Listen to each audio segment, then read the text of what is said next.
अस्सलाम वालेकुम व्यूवर्स, आज मैं आपके लिए एक ऐसा शरबत बनाने की रेसिपी लाई हूँ जो कि आपके जिस्म को बना देगा फ़ौलाद की तरह मज़बूत।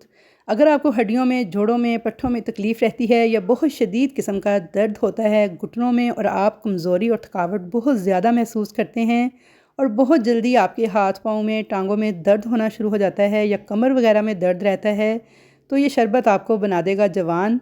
सिर्फ़ 3 चीज़ों से ये शरबत बन के तैयार हो जाता है। बहुत ही आसान सी ये रेमेडी है और इस शरबत के बेशुमार फ़ायदे हैं। ये हमारी बॉडी के लिए मजमूई तौर पर ज़बरदस्त इम्यूनिटी बूस्टर का काम करता है। हमारी जिल्द के लिए, बालों के लिए, आँखों के लिए और जो वज़न कम करना चाह रहे हैं, उन सब के लिए बेहद फ़ायदेमंद शरबत है ये। उसके अलावा जो शुगर के मरीज़ हैं, वो भी इसको इस्तेमाल कर सकते हैं। तो व्यूअर्स, इतने सारे फ़ायदे मिलेंगे आपको इस 1 गिलास शरबत के पीने से सिर्फ़ 15 दिन तक। तो चलिए जान लेते हैं कि किस तरह से हमने इस मज़ेदार से शरबत को बहुत आसान तरीके से तैयार करना है कि इसका टेस्ट भी हमें अच्छा लगे और ये हमें भरपूर फ़ायदे भी दे। तो इस जूस को तैयार करने के लिए जो सबसे पहली चीज़ है तो वो है जी एलोवेरा। अनगिनत फ़ायदों वाली एलोवेरा, जिसके बेशुमार फ़ायदे हैं और हमें बहुत सारी बीमारियों से ये बचाता है। तो यहाँ पे देखिए जी, 2 पत्ते मैंने लिए हैं एलोवेरा के, इस तरह से काट कर, और इनको मैंने काट के ना रखा था तकरीबन 1 घंटा पहले। तो यहाँ पे आप इनके सिरे देख सकते हैं। इसके अंदर से ना पीला पीला सा एक पानी सा जूस सा निकलता है, तो इसे आपने निकलने देना है। आपने इसे कम से कम 20 से 25 मिनट इसी तरह से खड़ा कर देना है नीचे वाली साइड से, ताकि इसका जो जूस वगैरह है ना, सारा जो पीले पीले से रंग का है वो इसके अंदर से निकल जाए। तो एलोवेरा जो है इसके बेशुमार फ़ायदे हैं, लेकिन इसके अंदर से ये जो पीले से रंग का पानी निकलता है ना, ये सेहत के लिए नुकसानदेह होता है। एक तरह से ये जहर ही होता है एलोवेरा का, तो इसलिए इसे आपने अच्छे से निकलने देना है। उसके बाद आपने इसको अच्छे से वॉश कर लेना है। वॉश करने के बाद मैं इस शाख को इस तरह से काट लूँगी 2 से 3 टुकड़ों में। तो आपने भी इसी तरह से सेम करना है कि पहले इसका पीला पानी निकालना है, इसके अगले सिरे उतार देने हैं। उसके बाद इनको अच्छी तरह से वॉश करके आपने टुकड़ों में इस तरह से कट कर लेना है। अब आपने क्या करना है, इसका पल्प कैसे निकालना है, जो कि है असल चीज़। तो उसके लिए देखिए आसान सा तरीका है कि आपने इसकी ये कांटों वाली जो साइड है ना, इस तरह छुरी के साथ निकाल देनी है। उसके बाद आपने ये जो बारीक सी इसकी ऊपर से परत है ये उतार देनी है, ये छिलका सा जो है। तो यहाँ पे देखिए जी, नीचे माशाल्लाह से कितना ज़बरदस्त फ्रेश पल्प आपको नज़र आ रहा है। तो इसी तरह से फ्रेश एलोवेरा के साथ ही आपने इस जूस को तैयार करना है।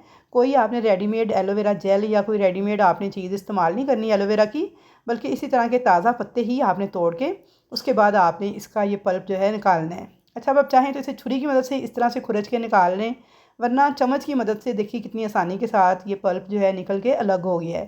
तो यहाँ पे देख सकते हैं आप माशाल्लाह से कैसे क्रिस्टल की तरह इसका पल्प जो है अलहदा हो गया है आसानी से। तो इसी तरह से आपने सारे पत्तों को कट कर लेना है और इनका जो पल्प है ना वो निकाल लेना है। तो व्यूअर्स, अगर आपने मेरा चैनल सब्सक्राइब नहीं किया अभी तक तो प्लीज़ चैनल को सब्सक्राइब कर लें। वीडियो अगर आपको पसंद आए तो इसे आपने लाइक ज़रूर करना है और मिलने जुलने वालों से सदका जारिया समझकर शेयर ज़रूर करना है, ताकि बहुत सारे लोग जो हैं वो इस वीडियो से फ़ायदा उठा सकें। तो यहाँ पे देख सकते हैं आप कि मैंने एलोवेरा का पल्प जो है वो सारे पत्तों में से इस तरह से निकाल के अलग कर लिया था। तो व्यूअर्स, आज़मूदा नुस्खा है, आपको कोई भी नुस्खा इस्तेमाल करने से पहले ना उसके फ़ायदे पता होने चाहिए, फिर उसका असर जो है ना डबल हो जाता है, क्योंकि आप उसे केयरफुली यूज़ करते हैं। तो इसीलिए मैंने आपको इसके इतने सारे फ़वाइद बता दिए हैं। तो इंशाल्लाह ताला पूरे यकीन के साथ जब आप इसे इस्तेमाल करेंगे ना, तो बेहद फ़ायदेमंद साबित होगा आपके लिए ये जूस। तो एलोवेरा का और भी बहुत से तरीक़ों से इस्तेमाल किया जाता है। इसका हलवा भी बना के खाया जाता है सर्दियों में, जो कि जोड़ों, पट्ठों और घुटनों के दर्द में बेहद मुफीद होता है, क्योंकि लेस वाली जितनी भी चीज़ें होती हैं ना, वो जोड़ों के दर्द में बेहद मुफीद होती हैं। तो मैं आपको इंशाल्लाह ताला वो भी रेसिपी आपके साथ शेयर करूँगी। बहुत मज़े का हलवा बन के तैयार होता है एलोवेरा का। इसके अलावा एलोवेरा के साथ एक हेयर मास्क तैयार किया जाता है, जिसे आप जब 1 हफ़्ते तक इस्तेमाल करेंगे ना, तो यकीन करें 1 हफ़्ते में ही आपको उस हेयर मास्क के रिज़ल्ट मिलना शुरू हो जाएंगे। अगर आपके बाल गिरते हैं, झड़ते हैं, तो गिरना झड़ना बंद कर देंगे और उनकी तेज़ी से ग्रोथ होना स्टार्ट हो जाएगी। बहुत सिल्की और स्मूथ हो जाएंगे आपके बाल जो हैं, जिनके बाल रफ़ हो गए हैं ना, बहुत ज़्यादा उसके साथ आपको अच्छा रिज़ल्ट मिलेगा। तो इंशाल्लाह ताला मैं आपके साथ वो हेयर मास्क भी बनाना शेयर करूँगी, जो कि मेरा आज़मूदा है। तो इंशाल्लाह ताला मैं बहुत सारी रेसिपीज़, बहुत सारी रेमेडीज़ जो हैं एलोवेरा की आपके साथ शेयर करती रहूँगी, क्योंकि ये बालों के लिए और स्किन के लिए भी बेहद अक्सीर होता है। तो एलोवेरा के साथ जो लोग वज़न कम करना चाह रहे हैं, वो तेज़ी से अपना वज़न भी कम कर सकते हैं। सुबह नहार हूँ बस 2 चम्मच आपने एलोवेरा का ये शरबत बना के तो पी लेना है। तो यकीन करें बहुत तेज़ी से आपका जो वज़न है ना वो गिरना शुरू हो जाएगा, और हमारे जिस्म से जो बैड किस्म का कोलेस्ट्रॉल होता है उसे भी एलोवेरा जो है कम कर देता है। फ़ैट कटर के तौर पे ये हमारे जिस्म के अंदर काम करता है। उसके अलावा कब्ज़ के लिए, मैदे की जलन, तेज़ाबियत वगैरह के लिए भी बेहद फ़ायदेमंद होता है ये एलोवेरा। कमज़ोरी के लिए, जोड़ों और पट्ठों की और कमर वगैरह की दर्द के लिए भी ये आज़मूदा नुस्खा है।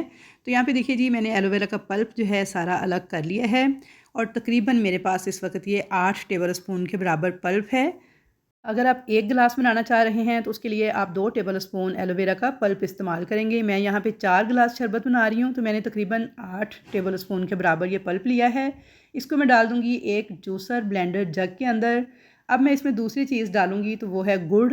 तो यहाँ पे मैंने 4 टेबल स्पून गुड़ जो है पीस कर लिया है। गुड़ में आयरन बहुत ज़्यादा मिकदार में होता है, इसलिए ये फ़ायदेमंद भी होता है, खून बनाता है। अगर आप चाहें तो इसकी जगह पे शहद भी इस्तेमाल कर सकते हैं, 4 टेबल स्पून। अब साथ ही मैं इसमें पानी डाल दूँगी 4 गिलास के बराबर। और अगर आप शुगर के मरीज़ हैं या शुगर वालों के लिए ये शरबत तैयार कर रहे हैं तो आपने इसमें गुड़ या चीनी कुछ भी ऐड नहीं करना, सिर्फ इसमें 2 चुटकी नमक ऐड कर देना है। अब इसे हम अच्छी तरह से ब्लेंड कर लेंगे। तो यहाँ पे देख सकते हैं आप कि जब इसे मैंने ब्लेंड कर लिया है बहुत अच्छी तरह से, तो ये मज़ेदार सा शरबत हमारा बन के तैयार हो गया है।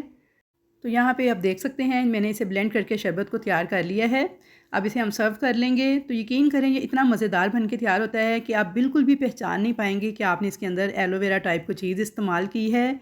बिल्कुल मज़ेदार से, जैसे शक्कर वाला हम शरबत पीते हैं ना बना के, उस तरह का इसका जायका होगा।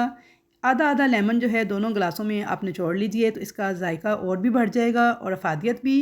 तो व्यूअर्स, आप ज़रूर से इस शरबत को बनाकर इस्तेमाल करेंगे जब, तो यकीन करें अगर आपको कमज़ोरी महसूस होती है, आप थके थके रहते हैं हर वक्त, आपके जोड़ों पट्ठों में कमर में दर्द रहती है, तो वो सारी दर्दें जो हैं आपकी ख़त्म हो जाएंगी इस शरबत के इस्तेमाल से। तो अब आपने इसे इस्तेमाल किस तरह से करना है, आपने इसे बनाकर 15 दिन तक इस्तेमाल करना है, सुबह के टाइम नाश्ते से पहले। तो यकीन करें 15 दिन में ही आपको इसके रिज़ल्ट्स मिलना स्टार्ट हो जाएंगे। और जो शुगर के मरीज़ हैं तो उनके लिए आपने चीनी, शुगर या गुड़ वगैरह बिल्कुल भी ऐड नहीं करना। सिर्फ़ और सिर्फ आपने बस एक चुटकी के बराबर उनको नमक डाल दें हस्बे ज़ायक़ा, और थोड़ा सा लेमन निचोड़ कर उन्हें पीने के लिए दीजिएगा, तो बेहतरीन नताइज मिलेंगे उनको भी। जिस्म में जो कमज़ोरी है, थकावट है, जो दर्दें होती हैं शुगर की वजह से, वो सब ख़त्म हो जाएंगी और जोड़ों की, पट्ठों की जो भी तकलीफ़ है वो भी कम हो जाएगी। तो आई होप व्यूअर्स कि आपको मेरी आज की ये रेमेडी ज़रूर पसंद आएगी। आप इसे ज़रूर ट्राई कीजिएगा और मुझे फ़ीडबैक ज़रूर दीजिएगा। तो इंशाल्लाह ताला मुलाकात होगी आपके साथ ऐसी ही अच्छी अच्छी नई नई रेसिपीज़ के साथ, रेमेडीज़ के साथ। तब तक के लिए मुझे दीजिए इजाज़त। अल्लाह हाफ़िज़।